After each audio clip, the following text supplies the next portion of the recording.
C'est reparti pour une nouvelle saison de National 3 à Gueugnon. Philippe Correa propose pour ce match un 4-3-3 avec 5 nouvelles recrues. Les deux anciens Montceliens, Johan Lapère et Fouad Damoun, ainsi qu'Ivo Vomat et Christopher Aurier. Tous découvrent la pelouse de Jean Laville pour la première fois. Excepté pour Sékou Koumaré, qui revient au club après un court passage à Angoulême. L'ancien meilleur buteur du club revient et sera d'une aide précieuse pour une équipe qui rêve d'accéder à l'échelon supérieur dès cette année.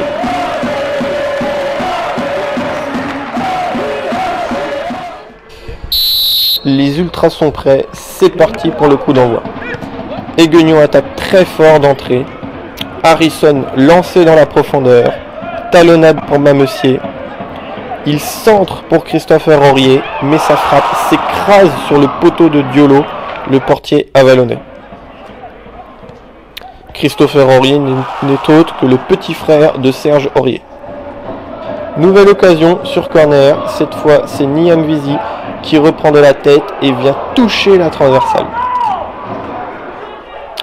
Deux montants dans les premières occasions, mais ce n'est pas fini. Aurier lance Koumaré dans la profondeur. Il va bien plus vite que le capitaine avalonnais. Il frappe, mais de nouveau la transversale vient sauver les visiteurs. Gueugnon a énormément poussé dans ce début de match. La fin de la première période sera plus timide en occasion. Les avalonnais mettent davantage le pied sur le ballon. Il faudra attendre le bel arrêt de Diop sur Harrison pour voir le stade trembler une nouvelle fois. C'est la mi-temps ici à Jean-Laville où la pluie fait son apparition pour remettre le maillot du FCG à l'heureux chanceux qui l'a gagné sur Facebook.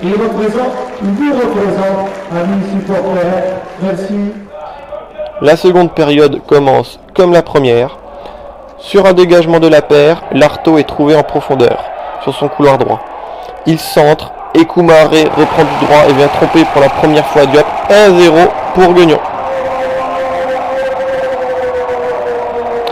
Ce but est une copie conforme du but inscrit lors du dernier match de préparation contre Monceau. Centre de Lartaud, reprise de Koumaré. Gueugnon domine outrageusement les débats. Il faudra attendre la seconde période pour voir enfin une première frappe d'Avalon. Les jaunes et bleus veulent se mettre à l'abri et Niam Vizi de la tête ne parvient pas à tromper le gardien qui est tout heureux de voir le ballon sur sa trajectoire.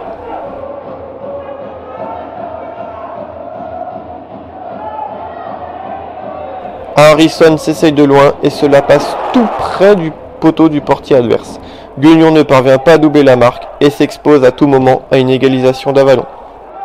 C'est notamment le cas sur ce corner où Lapère effectue sa première parade dans son nouveau jardin. À la 80e minute, Trésor s'infiltre côté droit. Il parvient à éliminer un défenseur. Il centre pour Franck Revolta qui trompe Diop, une magnifique Madjer. C'est un coaching gagnant puisque Philippe Correa venait tout juste de le faire rentrer. Les forgerons peuvent souffler, ils sont à l'abri d'un retour des Avalonnais. Harrison, très remuant ce soir, s'essaye de nouveau à une frappe lointaine sans succès. Gueugnon s'impose 2-0 dans un match qu'il a dominé de bout en bout. Le coach se félicite de la maîtrise collective qu'a montré son équipe. Prochain match pour le FCG, déplacement à Besançon Foot, tandis qu'Avalon tentera de gagner ses premiers points à domicile face à Sochaux B.